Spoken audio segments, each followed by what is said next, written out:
Il-Kumitat Nazzjonali dwar ir-reżistenza għall-antibiotiċi qed jappella biex l-antibiotiċi jintużaw b'mod aktar għaqli. Ma' TVM News, iċ-chairperson tal-Kumitat, il-Professur Michael Borch, wissa dwar użu eċċessiv tal-antibiotiċi f'Malta. Surveys li saru mill-Kommissjoni Ewropea juru li 46% tal-Maltin jgħidulek li jkunu ħadu mqar antibiotiku, kors antibiotiku wieħed f'sena.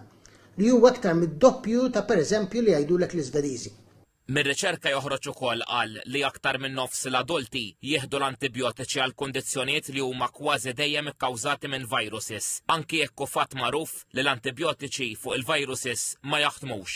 Jekk għandek sola, nixxija tal-imnieħer u grizmek juġawk, mela allura dak huwa dejjem kważi virus.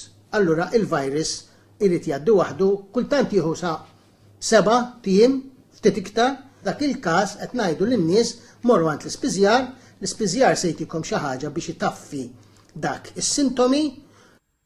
Il-Professur Borch qal ukoll li meta tuża l-antibiotiċi bla bżonn tista' wkoll tnaqqas l-effett tagħhom fuqek meta verament ikollok bżonnhom. Stieden lit-tobba biex ikunu aktar kawti fir-riċetti tagħhom fosthom billi jagħtu dik li sejjaħ delayed prescription.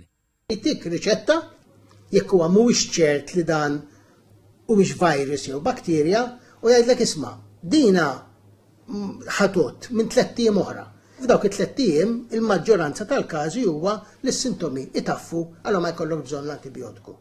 Il-messaġġ qed jitwassal jiem wara l-European Antibiotic Awareness Day fit-18 ta' Novembru li titratta l-importanza li l-antibiotiċi jintużaw sew.